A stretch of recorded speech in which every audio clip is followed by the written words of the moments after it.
reason, I'm just going to have to be fiddling a little bit with the computer with this, because just, I don't know at what point, but one of our streams went down. I'm going to try and make sure that this stream is now re-advertised. Really sorry, Mr. John. We had a little bit of a problem. Amy said the video's not working. The video's just not working. So I've just set us up on the new stream. I'm just going to try, and I don't know what point that they cut out. We are now back on live, but we're on one of the second streams. So we now need to try and get people over to the new stream. I'm going to turn this computer on. I don't know what exactly happened, but luckily we've got that backup stream. We've got one person already on, which is great. Let me, shall I fiddle with this a second and you talk at the front, or vice versa, whichever way you think's best? Yeah, I'll just keep us going. So let's go back into plants. So I think it stopped about 10 minutes ago. So oh dear.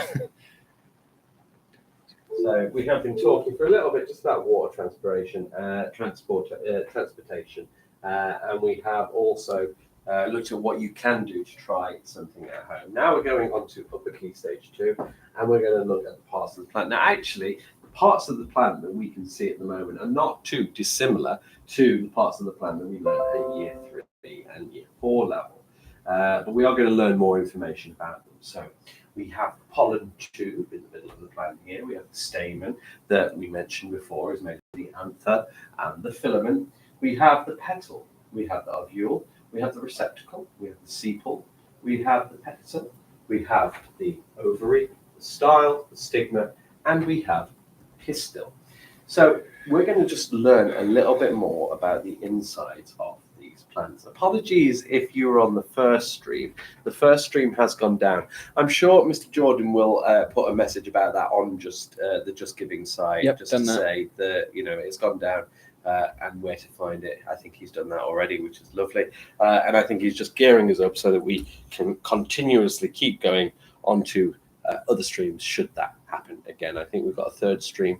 The third stream, sir, we could probably just keep going because it'll last for the rest of the time anyway, I think. So as long as we can do this one as a full stream, we can probably do the last one as a full stream as well. Just starting this one a little bit earlier. That's a good idea. So we had planned to do it. So let's have a look at the inside of the plant. So the flower's main job is to create new seeds to grow new plants. There are lots of different parts of the flowers. So the petal, which is brightly coloured for the insects, is on the outside. The anther, which contains the pollen, is here. The filament holds the anther up. And we said when we were talking about year 3 and 4 plants, that it is important for that anther to be held up because the pollen needs to get onto the pollinator. We have the sepal. The sepal stops the flower from drying out. It protects the flower when it first starts to grow, and then it holds it in place as well. The stigma is a sticky bit at the top of the flower, and you might, when you feel it, you might actually feel the stickiness of the stigma on the end, because what that tries to do is it tries to capture the pollen as the pollinator goes inside of the plant, and then it takes that pollen down this long style leading to the egg sac or the ovary. So the stigma is sticky to catch the pollen grains, because remember we said earlier that a plant can't really pollinate itself. There are some plants that can make exact copies of themselves, but not all plants are like that, and they need pollinators to move that pollen around. So the pollen will go down the style, which holds up the stigma, and will travel down to the ovary where the seeds are formed. So this is the egg. When the pollen goes down there, it can form those seeds that will create another plant. Now, Sir said earlier that there are male parts of the plant and there are female parts of the plant. And it's important for the pollinators to take those male parts of the plant and put them into other plants so that the male parts can reproduce with the female parts of the plant. So let's have a look at the different parts. So the stigma, the sticky bit at the top, the style, this bit leading down, and the ovary, where the eggs are all the female parts of the plant. The anther and the filament, where the pollen is created, are the male parts of the plant. So when the pollinator flies into the plant and gets covered in the pollen, it's getting that pollen from the male part of the plant. Then the pollinator flies to another flower, and that pollen will get stuck on the stigma, which is a female part of another plant. The pollen will travel down the style to the ovary, where seeds can be created. Although most plants have male and female parts, most plants cannot fertilize themselves. Pollen from the flower is transferred to the stigma of the flower of the same species, and this process is called pollination. Now, who would like to learn more about each part of that plant? I know I would. Here we go. If you want to take notes on the different parts of the plant, feel free to do that now.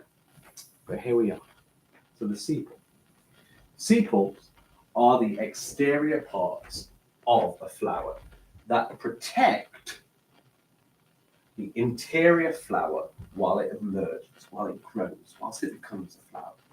Sepals are typically green and leaf-like, as they are in fact modified leaves. But it is possible for them to be almost any colour. That's the American spelling of colour. It should have a U. I do apologise for that. Depending on the type of plant. The sepal is the first part of the flower to grow, forming at the uppermost end as a stem. The sepal creates a bud around the emerging flower, again protecting it, making sure it doesn't dry out as it forms. And its key responsibilities are to protect the flower as it grows and prevent it from drying out. Okay. We are still live, are we, sir? Mm-hmm. Fabulous. Then I shall keep us going. And hey, we've had 8 people join us already, and people putting to the chat. So a little thumbs up and some chat. Yeah, that's really nice, guys. If there was other people watching along with you, please send those messages out to them and let them know where we are.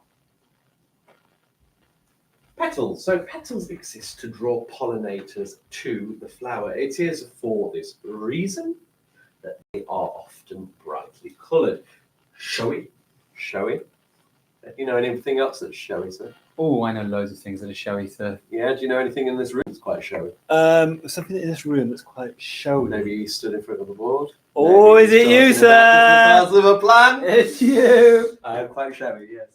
And of interesting patterns and sizes. The petals together form what is known as the corolla of the plant. I hope you're taking keen notes on this. Petals are probably the part of the flower that has the most variation from plant to plant. So a lot of actually the inside of the plants and the building blocks of plants are very, very similar, but the petals can be wildly different and can contain very beautiful patterns, which is lovely. What's one of your favourite flowers, sir? Mine is birds of paradise because they look like birds of I paradise. think birds of paradise are absolutely beautiful. Do you know what? Tulips. I think they have this sort of plain kind of appearance, but there's some beauty in their kind of pastel colours. And have you ever seen a field of tulips out in Holland, in the Netherlands? I haven't, but it does sound wonderful. It's dreamy, sir. It's dreamy. Not only do they differ in colour, wrong spelling again, American apologise, size and shape, but some petals form in several layers to create very full-looking flowers, whereas others only have 1 or 2 petals and look not quite so full. Okay, stamens then. The stamen, let's see if we can move that up a bit, can we? Let's see. Hope that doesn't take us off at that one. No, it hasn't. Let's move that up then. No, it still doesn't want to do it. Never mind. Stamens. The stamen is the male reproductive organ of the flower. So earlier we said that the stamen is because it's the filament and the anther and it makes the pollen. So it makes the pollen so that the other plants can be pollinated. So the stamen is the male reproductive organ of the flower. Each stamen contains 2 main parts. The filament is the long cylindrical tendril. Great words there. Oh, I love it. Tendril part. Makes you think of an alien, sir. Yeah, it does make you. And flowers do look a bit alien when you look at them, don't you? Yeah, they do. I think a lot of alien films may be inspired by flowers. Although this one reminds me of, I don't know if you've seen Alice in Wonderland. I love the Alice in singing Wonderland. flowers that are quite mean actually to Alice. That reminds me of that. You can almost say like, "Hello, I'm a flower. Hello, I'm a flower. I'm a flower." So I feel like you were in the middle of something, and I'll let you get back to that. Just so that people know, the old video that we did for the first part is now up onto our video page, which is good. And there were hundreds and hundreds of views on that already, which is really, really nice to see. If you're directing anybody and anybody goes to that page, then there is a link now in the description. And the title of the original video is changed to current video in description, so that hopefully people will see that. Mr. Bradley's going to update it on the website. I've posted it onto Twitter. Wonderful. We're getting the word out there that unfortunately that first live stream went down, but we're back on and we're running. And so I want you to go and do what you need to do. Well, let me finish my plan. Oh, you just did about a minute. I just go through this, and then I've got this lovely bit on seasons, which I'll do after. I feel like you should do that because I've got poems for each of the seasons. That's great. Are we beyond the point where we were earlier? Yeah, we're beyond. Oh, so I really feel like you need to slow down a little bit. No. We're on 45 with 300. Right. Okay. So we're just going to get to 47 and stop. Yeah. So yeah, we'll go to 47 and we'll stop. No, we don't need to slow down. Believe me, there is a lot here. Good. So we have put a lot into making this PowerPoint presentation. I have put a lot into making this PowerPoint presentation. Sir has put a lot into getting us really, really amazing star guests. The mayor. The mayor of the West Midlands. Please go and West look at Midlands. the West Midlands. The West Midlands. Hey, talking about millions. Yes. Elon Musk. Oh, don't forget, please tweet Elon Musk. He got a pay rise, was it today? It was about 50-something billion. So I reckon I think he could probably spare a million. We're saying a million. I think more. Yeah. If you could tweet What Elon would 1% of 50 billion be? 500 million, wouldn't it? I don't know quick enough. But, so let's say 1%. Donate 1% to our cause of your annual salary. One's one of the smallest numbers I know. Well, two can be quite as bad as one. It's the loneliest number since the number one. That is true. And 3, they say, is a magic number. Yes. Which is quite exciting.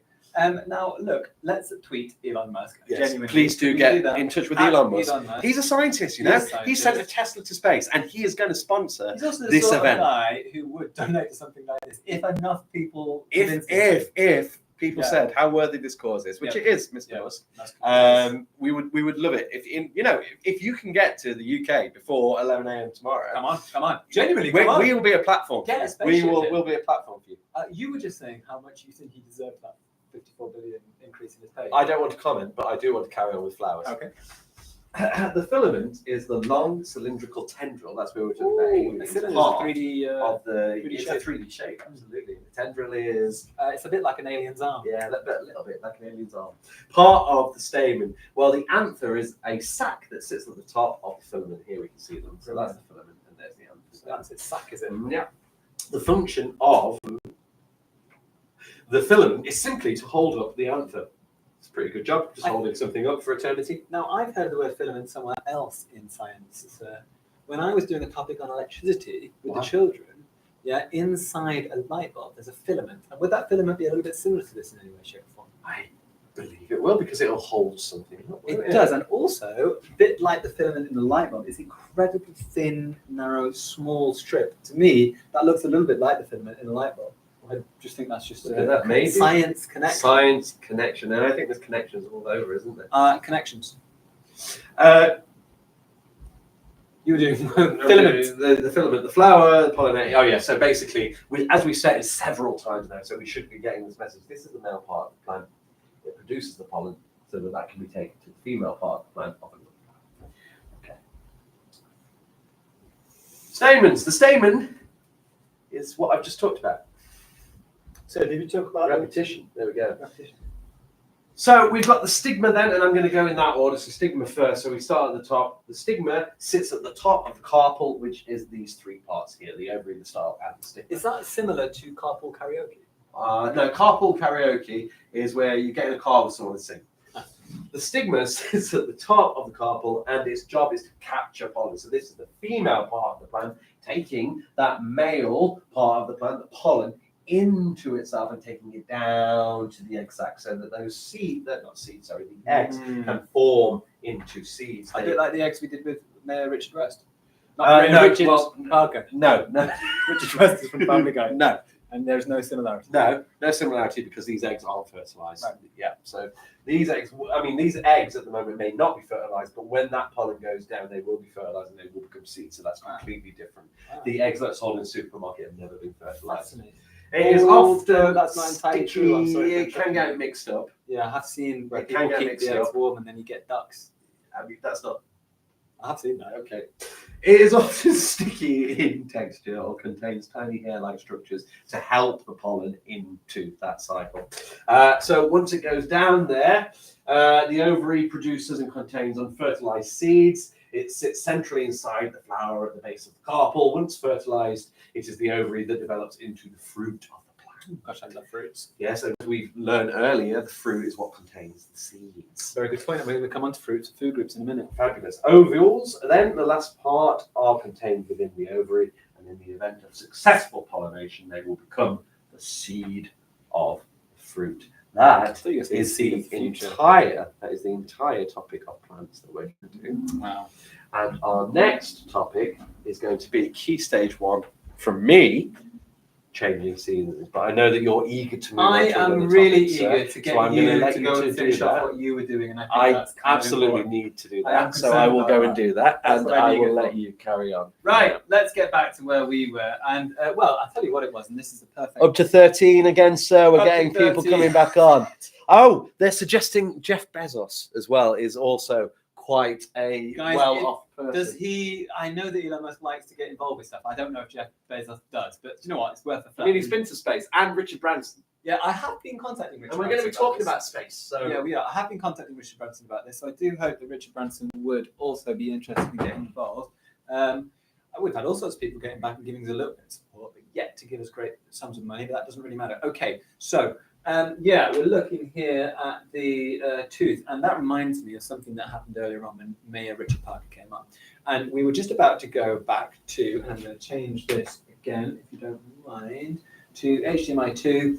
And that's going to give us our screen where we can check in. There's the onion from earlier. And do you remember that Mr. Keeling was saying that this onion, because it has started to produce the flower that you can see over here, that kind of bulb, that is why this onion is looking small and not as attractive anymore. And I don't know, I think if I was cooking that onion for dinner, I would not be making much of a meal.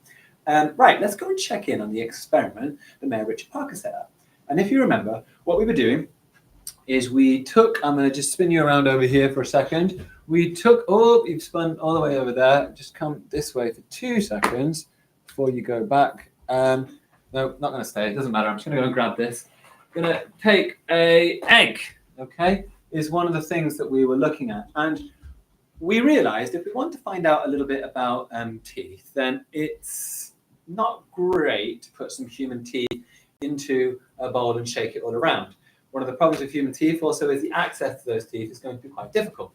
But the teeth do have some kind of similarity with an egg. And what that similarity is the outer layer, the coating that is on the egg.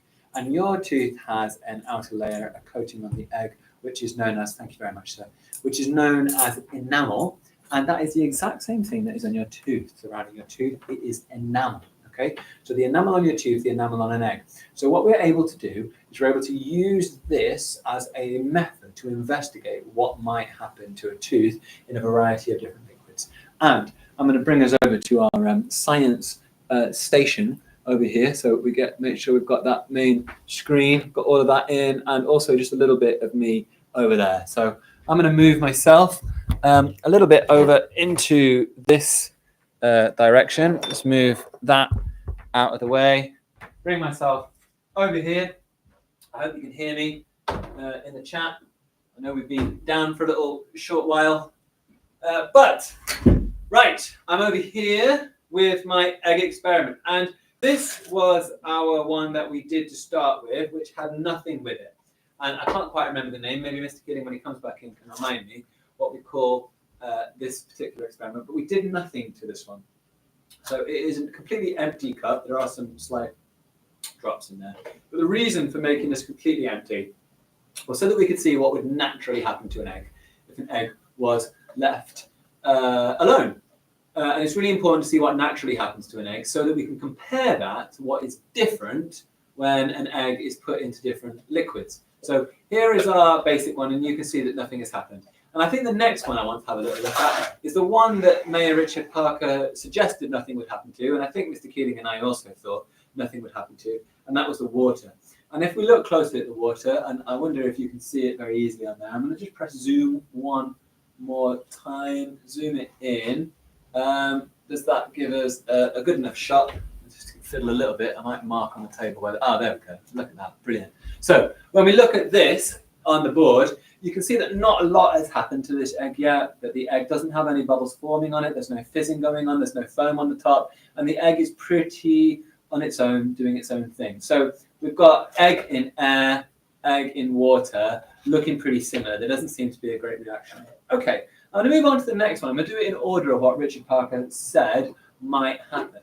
So the next one that I'm going to have, I'm just going to mark that with a little bit of dirt so I know where the middle point is. The next one is this. This is the egg in milk. And the egg in milk now is a little bit difficult. Now, one thing, I can't see any foam forming around the top of it.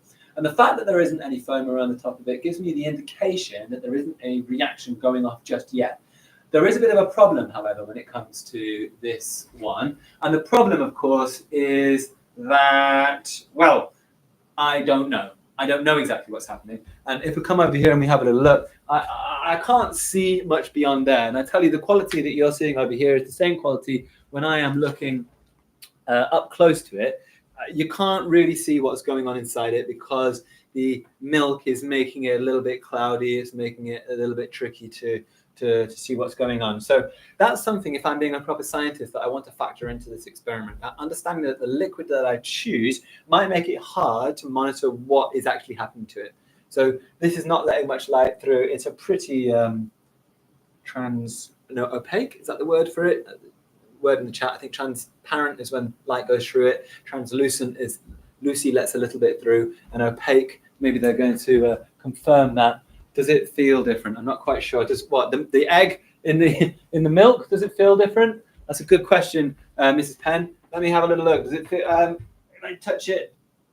No, it's just as hard as any of the others. So I can't fully see what's going on, but just from a little light looking around this, I can see there's probably not much of a reaction. Okay, those were the ones that we predicted, that Mayor Richard Parker also predicted not a lot was going to happen to. So let's move that on a little bit, and let's have a look at some of the other ones to see what reactions have happened to those. So I'm going to move around here.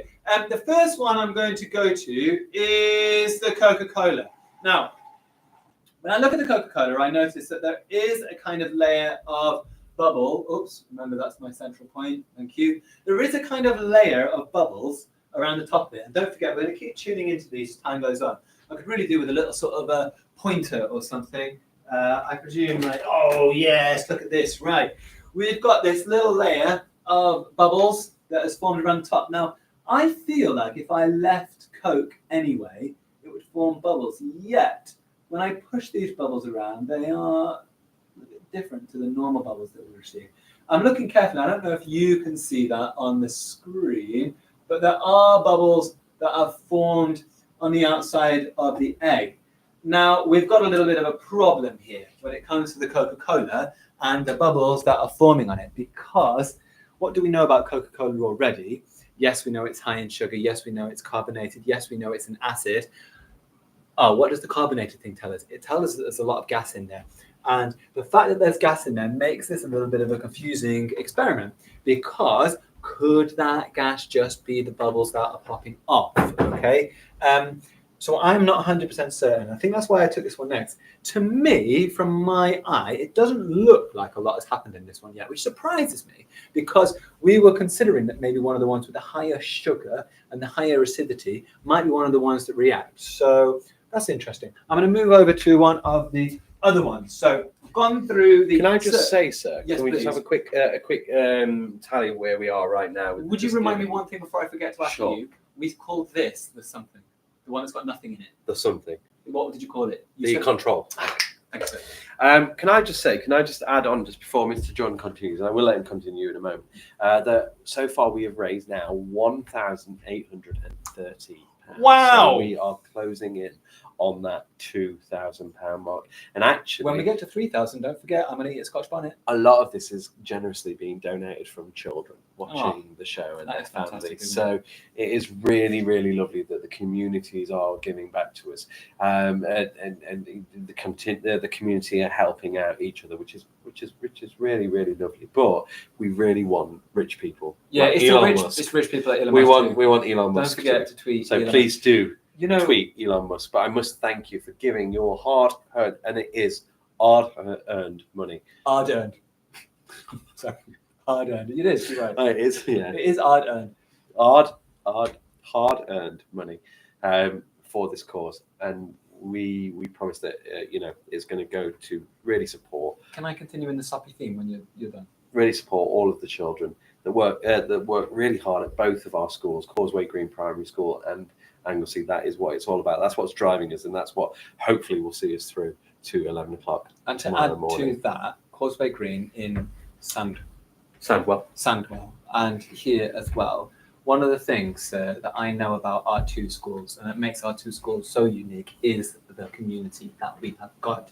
It's something that a lot of children around the country miss out on. Is those connections, that community spirit, is that coming together. And you know what I'm concerned about in this sort of growing digital age is that we're all becoming a little bit more isolated. We're all sort of worrying a little bit more about ourselves, and we're not kind of worrying about the people around us as much. Yeah. But one thing I would like to say that is so positive about Lascelles, and one thing I know that is so positive about Sandwell, is people do still care. They do. Yeah, there is a real community feel in these places. And, go to the Just Giving site, look at who's donated. It's the teachers, it's the children, it's the parents, it's the people of the community. And it's the kind companies who have been supporting us. And I did say I would do another little moment. Absolutely. Okay? And we should we have a little shout out of a lot of names? We should have a shout out of names. Can we do a little shout out? I think that's what we're doing. doing. So did you? I've probably got it up. So why don't I just get that up and then we can have a look. Going to go and get that. Because we are at 61%. We're getting there. We're getting oh my gosh, I'm going to be Scotch bunny. So could we go to the beginning? Yeah. So, Peter Wilson, that was the gentleman from the BBC who came and filmed us a little bit. Gentleman from the BBC. He says that it was great to meet us this afternoon, and that we are a real double act. I think he mentioned that quite a few times. So, fantastic. Thank you for that, Peter. We really, really appreciate you coming, spreading the word, and donating. BBC as well. has been very helpful, and you know what? This is a very good example of why paying your TV license fee is very, very important.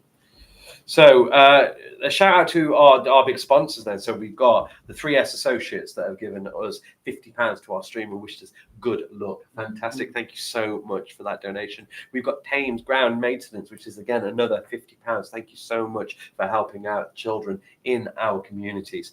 SDS Limited, which stands for Specialist Development Contracts Limited. They have given us £200. That's a lot of money. And they said best to look to both of us on this worthy cause. So they understand that this is a truly worthy cause. Then we've got Pure Leasing Limited. Anglesey School play an important role in helping children to grow, develop and exceed their potential. The next two are quite interesting. I'll get to that in a second. Okay. Well done to all the staff. We are delighted to support a very worthy cause. What a lovely message. The Keelings donated £50. Wow. And we said keep on going to ourselves. But then the Jordans, suspiciously, after the Keelings donated £50, donated £51 to our stream. Isn't it? It's slightly more generous. You are absolutely right.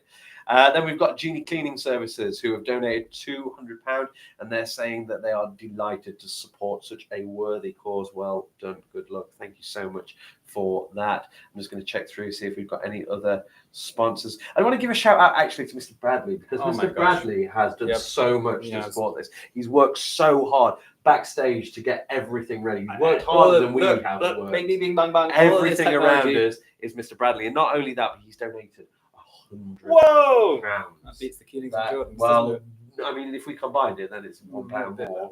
A little. Thanks to that pound. But that is amazing. So if you're watching, Mr. Bradley, we just want to say from the bottom of our hearts, big thank you. Big thank you. From the bottom of the hearts over there as well. Anything else? Let's have a look. Lots of families, lots of people from school, lots of parents. But don't show the hearts without a warning. The bottom of these hearts. Don't. I think that's it for our sponsors. And can we just give a shout out to a few of the generous people then as well? Yeah, absolutely. That have been Parents, sharing out to us. to family, to friends, to people that are supporting us, to everyone out there, a massive thank you. And if you haven't already, spread it to everyone else, and let's get more people donating. Right, I'm going to get back to the enamel thing, if that's okay. Sure. Right, so we got to that point where we were looking at these different ones, and Sir very kindly reminded me that's called the control. I totally forgot the word for that, and the control was that nothing goes on. So we've gone through the control, nothing's happened. We looked at the water, to my eye at the moment, and also feeling it. Miss Penn told me, give it a little poke, nothing's happened. We had a look at the milk. We said, unfortunately, the opaque nature of the liquid. Is that the right word? So opaque. If it doesn't allow light through, I'd have to shine a torch on it to see. Right, it probably is translucent then, Yeah. and does let some light, but from the amount of light that is provided, it looks, I can't see it properly. However, like I said earlier, I can't see the foam forming, so I'm going to move quickly on because I've done all these ones already. And then we got to this point here where we were looking at the Coca-Cola, and we were deciding that this was a little bit difficult for us to monitor at this point because we know that Coca-Cola is carbonated already. I'm actually genuinely surprised, and I'm not just saying that this has not done much because we're always told, aren't we, about sugary drinks and how damaging they are to our teeth. So maybe we'll see that change as time goes on. Now, let's go and bring out the big guns. And I think I'm going to bring in, at this point, the vinegar.